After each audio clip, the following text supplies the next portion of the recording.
What would you do if the person living right next door decided that your quiet, peaceful life wasn't good enough? If they came crashing into your space, disturbing your privacy, and pushing their drama into every corner of your existence without so much as a hello? Living in a quiet neighborhood had always seemed like the ideal. Peace, privacy, a little space to breathe and enjoy life without constant interference. It wasn't a big, fancy neighborhood, just a small collection of houses tucked away on a winding street. The kind of place where you'd expect everyone to mind their own business and respect the space of others. That was the hope, anyway, before Karen moved in right behind me. Karen owned the house directly behind mine, separated only by a private drive, which I had assumed would be enough to keep us isolated. In theory, it was the perfect setup, quiet, private, and with the illusion of peace. I thought it would be the kind of place where you didn't have to worry about noisy neighbors, drama, or the petty squabbles that seem to haunt most people's lives. But I quickly learned that Karen didn't do quiet, and she definitely didn't do peace. She thrived on drama, almost as if she lived for the chaos she could stir up. My first real encounter with Karen came during Halloween last year. She decided to host a massive party, turning her property into what she called a haunted trail. But the real horror wasn't the spooky decorations or creepy costumes, it was the off-road vehicles roaring up and down her property, right next to mine. The noise was unbearable, especially since I had work early the next morning. I tried ignoring it at first, hoping it would fade, but when midnight rolled around, the engines were still revving loudly, and I could feel the frustration building in my chest. I had no choice but to confront it. Exhausted from a long day, dressed in my pajamas and slippers, I dragged myself outside, feeling the weight of the noise pressing down on me. I wasn't angry, not yet. I was just tired, hoping this was some kind of misunderstanding, a temporary burst of excitement that would soon quiet down. I walked across the private drive separating our properties, the loud rumble of engines getting louder with each step.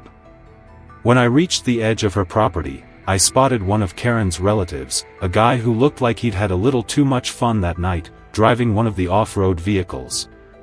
I approached him calmly, trying to maintain my composure despite the growing frustration gnawing at me. "Hey, could you please keep the vehicles on your side of the property?" I asked. "It's really loud, and I have to work early tomorrow." To my surprise, he agreed without hesitation. He nodded, apologized, and promised to move the vehicles away from the property line. I returned home, my irritation fading slightly as I hoped that the problem had finally been solved. I didn't bother mentioning it to Karen. After all, it seemed like a minor issue, nothing to escalate, nothing worth turning into a bigger deal than it had to be. I thought maybe, just maybe, it would be the last of it. But life has a funny way of turning things around. A couple of weeks later, something else happened that was small but enough to stir up trouble. A package was delivered to my doorstep that didn't belong to me. I didn't think twice when I saw it, just another mix-up, right? It was a soft, harmless-looking Amazon box, likely containing clothes or something equally unimportant. I glanced at the label, it was for Karen. No big deal, I figured. It would be a simple task to return it. I grabbed the package and walked over to her front door, feeling like this was just a minor inconvenience that would take a few seconds of my time. I didn't want to make a scene, I simply wanted to drop it off and leave. I tossed the package onto her porch, not wanting to go any further than that. I barely thought about it after that. But what followed was anything but simple. A few days later, I was called into my boss's office, my stomach immediately sinking when I saw his serious expression. He informed me, somewhat bemused, that Karen had somehow tracked him down and made an outrageous claim. She accused me of yelling at her cousin during the Halloween party and throwing her package at her door, two completely exaggerated, borderline fabricated allegations. Apparently, Karen had gone as far as contacting my workplace to demand that I be reprimanded. I could barely keep myself from laughing in disbelief. I'd been nothing but polite, even going out of my way to return her package. Yet, here I was, sitting in front of my boss, trying to explain why I wasn't the monster she painted me to be. My boss, a practical man, assured me he didn't take her accusations seriously. He seemed more amused than concerned, but he had to bring it up nonetheless. He promised it wouldn't affect my job, but the damage to my pride had already been done. How could someone go to such lengths over something so small? How could anyone accuse me of doing such ridiculous things, especially over a simple package delivery? The frustration simmered in me, but I knew better than to escalate it further.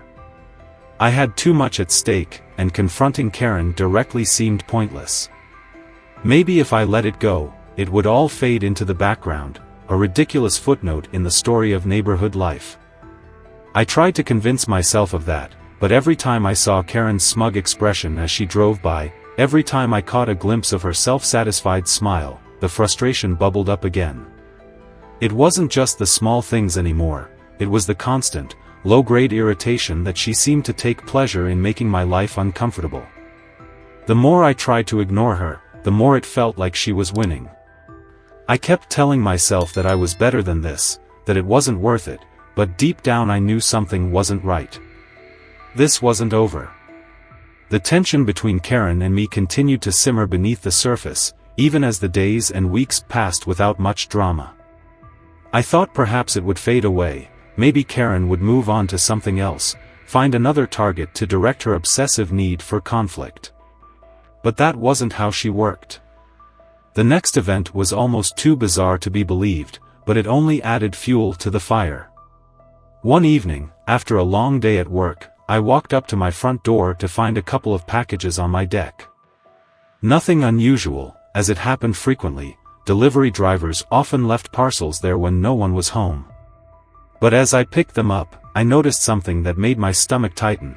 One of the packages was addressed to Karen. It was a simple mistake, I figured. Probably a mix-up on the part of the delivery driver, who had grabbed the wrong item by accident. But I couldn't ignore the rising frustration inside me. I had already dealt with enough drama, and here it was again, another small act that could, no doubt, lead to another round of unnecessary conflict. I debated for a moment whether I should just toss the package over the fence and be done with it. After all, Karen had made her point. But something told me that would only escalate things further. I wasn't about to give her another reason to twist the narrative in her favor. I decided to return the package to her house after my evening walk. I needed time to cool down and think clearly, to remind myself that I didn't want to let her pettiness control my actions. As I walked along my usual route, the memory of her calling my boss and twisting the facts still stung. The humiliation, the feeling of being falsely accused, had never fully gone away. But I told myself that staying calm and above the fray was the right choice. I was the bigger person here, and I wasn't going to let her petty drama dictate my behavior. I would just return the package and move on with my life. But when I returned from my walk, things had already escalated. I was caught completely off guard when I saw Karen standing on my deck, with her teenage daughter Sophie by her side, glaring at me. Before I could say anything, Karen snapped, "Do you have my package?" I could feel the tension in the air, thick and heavy, as if everything I had tried to avoid was about to explode. Taken aback by the hostile tone, I nodded and walked inside to retrieve the package.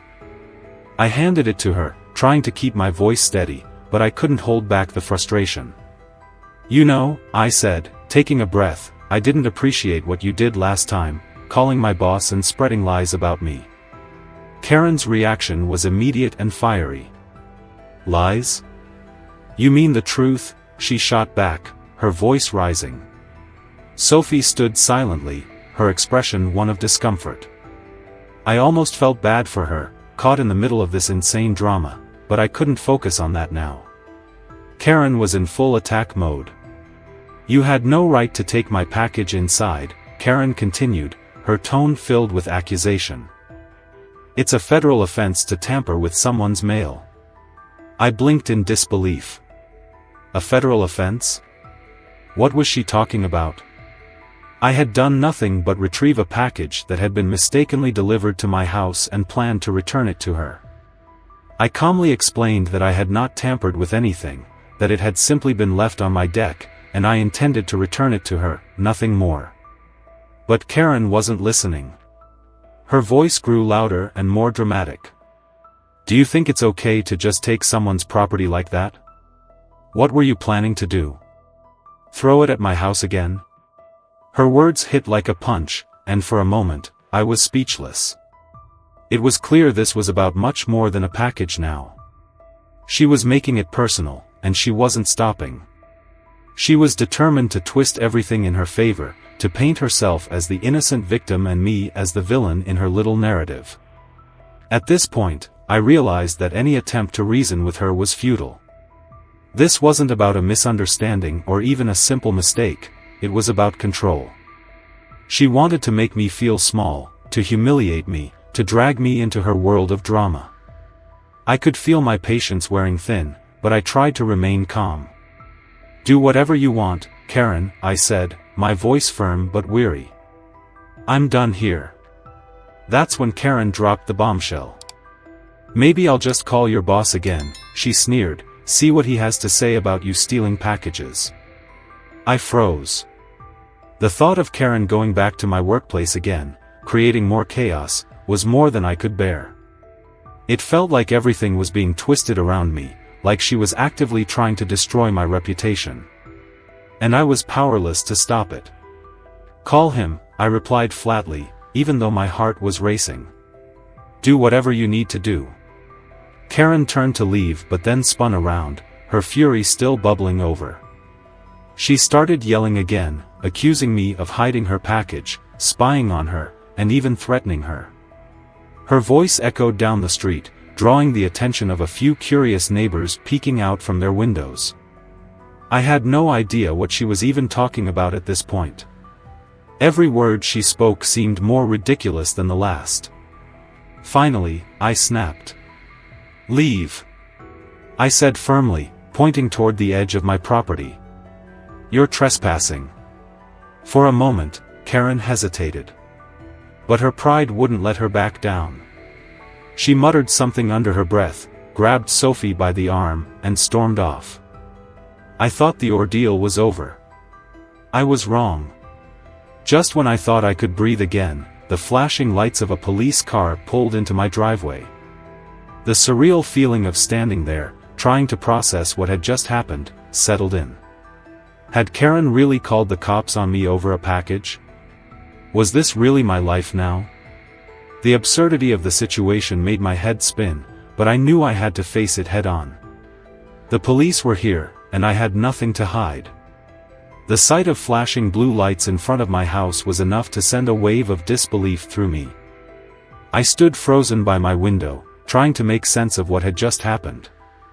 Karen had actually gone as far as calling the police on me for returning a mistakenly delivered package. The absurdity of it all made my stomach churn, but I had no choice but to face it head-on. After a few seconds of shock, I grabbed my phone and stepped outside to meet the officers. Two uniformed officers stood by their car, one holding a notepad, the other with his arms crossed. Karen was on the other side of the driveway, gesturing wildly as she recounted her version of events. Her daughter, Sophie, stood silently behind her, looking increasingly uncomfortable. As I approached, the officers turned their attention toward me. "Are you the property owner?" one of them asked. "Yes," I replied, my voice tight. "Can I ask what this is about?" The officer glanced down at his notepad and said, "Your neighbor here is accusing you of stealing her package and threatening her. We'd like to hear your side of the story." I couldn't help but let out a small, incredulous laugh. Stealing her package? Threatening her? That's absolutely not what happened. Karen, still with a fire in her eyes, piped up from across the yard. "He took it into his house. That's mail theft. He yelled at me and told me to get off his property like I was some kind of criminal." I felt a mixture of frustration and disbelief welling up inside me. I tried to keep my cool. "I have security cameras," I said, trying to stay calm. "They recorded everything, from the delivery of the package to me bringing it inside and later handing it back to her when she came over." The officers exchanged a look, and I could tell they were trying to process just how ridiculous this all sounded. "Would you mind showing us the footage?" the officer asked. "Not at all," I said, relieved that I had evidence to back up my side of the story. I led them into the house, showing them the footage on my phone. The video clearly showed the delivery driver dropping off the packages, me bringing them inside without opening them, and later handing the package back to Karen as she stood on my deck, looking furious. The officers watched the footage carefully, nodding as the timeline unfolded. After a few moments of silence, one of the officers turned to me and said, "It's pretty clear there's no crime here. You returned the package. There's no theft or threats. We'll speak with your neighbor." The feeling of relief that washed over me was short-lived. Just as the officers were about to walk away, my phone buzzed. It was a call from my boss. My heart sank. I stepped aside to take the call, trying to hide my frustration. "Hey," I said, trying to sound calm. "I just got a call from your neighbor, Karen," my boss began, his tone cautious but not accusatory. "She's claiming you stole her package and threatened her. What's going on?" I could feel the anger bubbling inside me again. "Let me guess. She's twisting the facts, right?" I said flatly. "I didn't steal anything.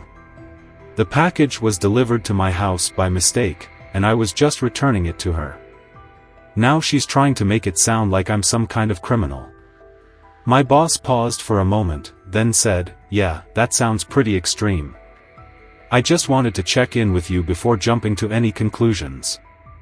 I know how these things can blow up, and I want to make sure we're handling it properly." I explained the entire situation to him, from the Halloween party drama to the accusations of package theft, and of course, the police showing up at my house. I told him about the footage I'd shown the officers and how they'd cleared me of any wrongdoing. He reassured me that there was nothing to worry about on his end, but I could hear the concern in his voice. "Just send me the footage," he said. "I want to make sure everything is on the up and up." I agreed and quickly emailed him the video clips. It felt strange, as if I was living in some sort of twisted reality where I had to prove my innocence over something so trivial. But I did it, hoping it would put the matter to rest. About 10 minutes later, my boss called back. This time, his voice was lighter, almost amused. "Wow," he said, sounding incredulous. "This is ridiculous. She's clearly out to get you for no reason. I'm sorry you even have to deal with this." I let out a relieved sigh. "Yeah, me too. I don't know what her problem is." "Don't worry about it," he assured me. "As far as I'm concerned, this won't affect your position here.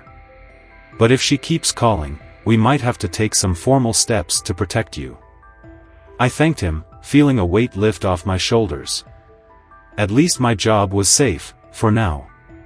But as the conversation ended and I hung up the phone, I couldn't shake the feeling of unease.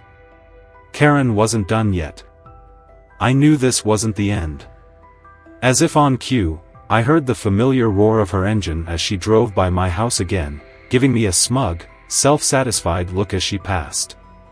She had no idea how far she was willing to take this, but I was starting to realize just how far I might need to go to protect myself. The next few days were a blur. The incident with the police had barely settled before Karen took things online. I started noticing passive-aggressive posts popping up on our neighborhood's Facebook group, most of them written by Karen herself.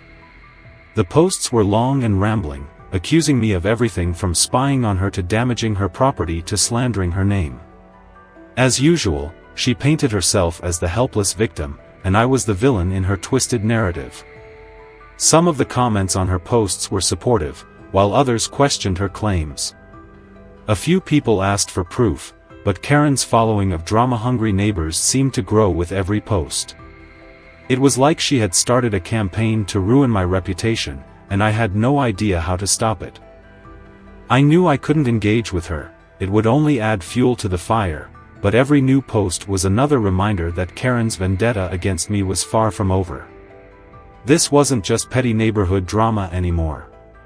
It was an all-out war, and Karen was making sure the whole neighborhood knew that she was the one fighting it. The situation with Karen reached a boiling point when I realized that no matter what I did, she wasn't going to stop. Each day seemed to bring another new round of lies, manipulation, and passive-aggressive attacks. Her posts on the neighborhood Facebook group became increasingly outrageous, and it wasn't just about the package anymore. Now, she was accusing me of spying on her, damaging her property, and even slandering her in front of the entire community. The lies were building, and it felt like everyone was starting to believe them. Then came the final betrayal. One afternoon, while I was reviewing security footage from my cameras, I noticed something unsettling. Karen, once again, was on my property. She was holding a small package, looking around nervously as if she were trying to make sure no one saw her. She placed it on my deck, then hurried off back to her house. The whole thing was bizarre and, to be honest, unsettling. Was this some kind of twisted apology? Or was she trying to plant something else, hoping it would become another weapon in her ongoing campaign to ruin my reputation? The package contained nothing of real value, just a cheap, tacky trinket. But the gesture, whatever it was meant to convey, only deepened my resolve to protect myself. It wasn't just about the package anymore. It was about a person who was determined to destroy my life out of sheer spite and a need for control. It was time to take action. I contacted my attorney, who had been advising me through this whole ordeal. She reviewed the evidence, the police reports, the footage, the posts, and assured me that I had a strong case for a restraining order. Karen had crossed a line, and the harassment had become far more than a nuisance. It was a real threat to my personal safety and peace of mind. The restraining order was filed, and when Karen was served, her reaction was predictable. She lashed out, calling me a liar and a coward for hiding behind the law, but this time, the tide had turned. Neighbors who had once been sympathetic to her started to ask questions, pointing out inconsistencies in her story. The support she once had began to crumble, and with it, her power over me. With the restraining order in place, I finally felt some sense of relief. Karen could no longer come onto my property or involve my workplace in her schemes. For the first time in months, I could breathe again. But the experience had left me with a bitter taste. It had taken a legal action, months of harassment, and countless lies for me to protect myself. In the end, it wasn't just about the drama with Karen, it was about standing up for myself in the face of someone who had no boundaries, no regard for the truth, and no respect for the lives of others. Have you ever had to deal with someone like Karen? How far would you go to protect your peace and your reputation? Share your thoughts below. Let's talk about how you've navigated dealing with impossible people.